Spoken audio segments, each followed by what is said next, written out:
In the past 100 years, as these super technologies have been developed in the West, the smashing of atoms, the invention of radio, television, computers, immunology, so forth and so on, data has been arriving about the practices of Aboriginal cultures all over the planet, that they dissolve ordinary realities, ordinary cultural values, through an interaction, a symbiosis, a relationship to local plants that perturb brain chemistry. And in this domain of perturbed brain chemistry, the cultural operating system is wiped clean. And something older, even for these people, something older, more vitalistic, more in touch with the animal soul, replaces it, replaces the cultural operating system. Something not determined by history and geography, but something writ in the language of the flesh itself. This is who you are. This is true nakedness.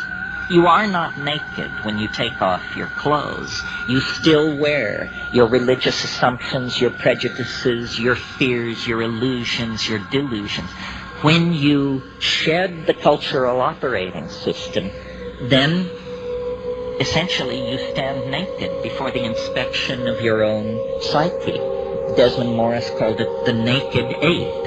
And it's from that position, a position outside the cultural operating system, that we can begin to ask real questions about what does it mean to be human, what kind of circumstance are we caught in, and what kind of structures, if any, can we put in place to assuage the pain and accentuate the glory and the wonder that lurks waiting for us in this very narrow slice of time between the birth canal and the yawning grave.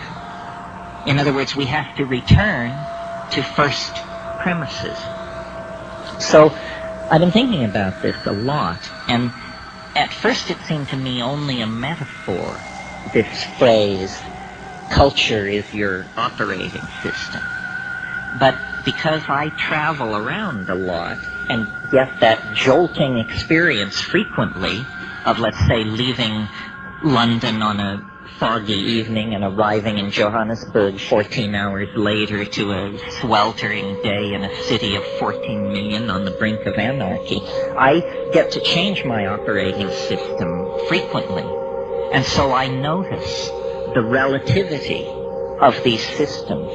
And some work for some things and some for others.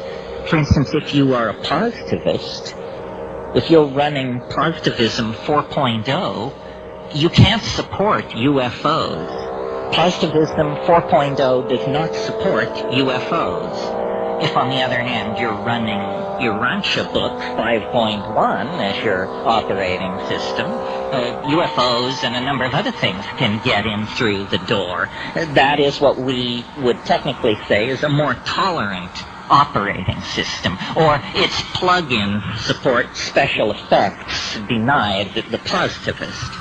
Well, it's fun to think this way because it shows you that you don't have to be the victim of your culture.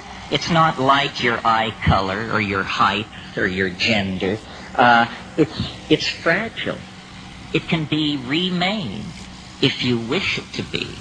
And then the question is, well, how does one download a new operating system? Well, first of all, you have to clear some space on your disk. The best way to do this is probably with a pharmacological agent. You think of some while I have a drink of water.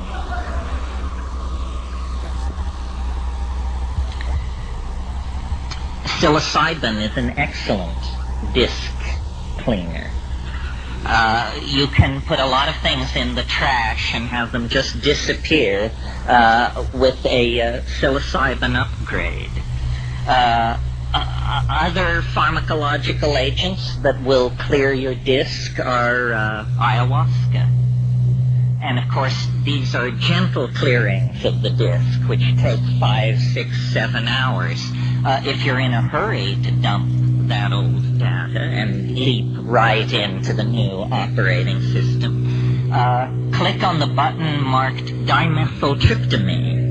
A compressed disk erasure will immediately be downloaded, unstuffed, bin-hexed, implemented, installed, run, and you will find yourself with an entirely different head.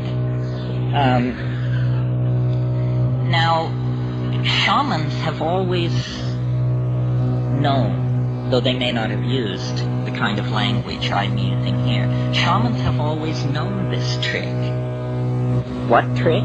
It has two facets. First of all, that culture is an operating system. That's all it is. And that the operating system can be wiped out and replaced by something else.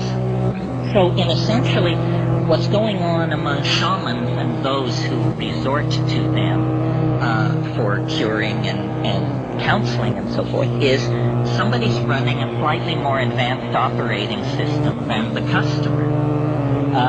The shaman is in possession of certain facts about plants, about animals, about healing, about human psychology, about the local geography, about mojo of many different sorts that the client is not aware of. The client is running culture light.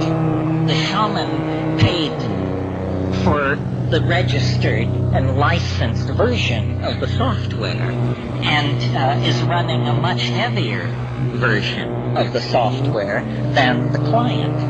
I think we should all aspire to make this upgrade.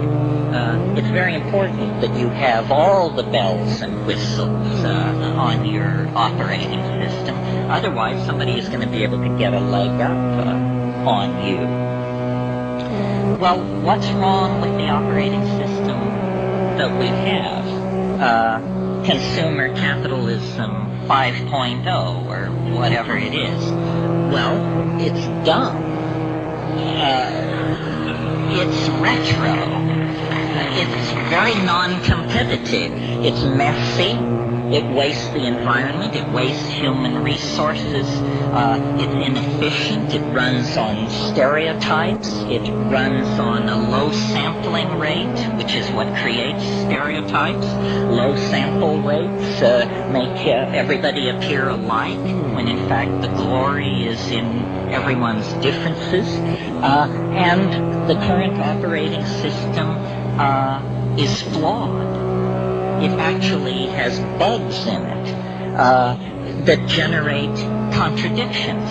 Contradictions such as we're cutting the earth from beneath our own feet. We're poisoning the atmosphere that we breathe. This is not intelligent behavior. This is a culture with a bug in its operating system that's making it produce erratic, dysfunctional, malfunctional behavior. Time to call a tech. And who are the techs? The shamans are the techs.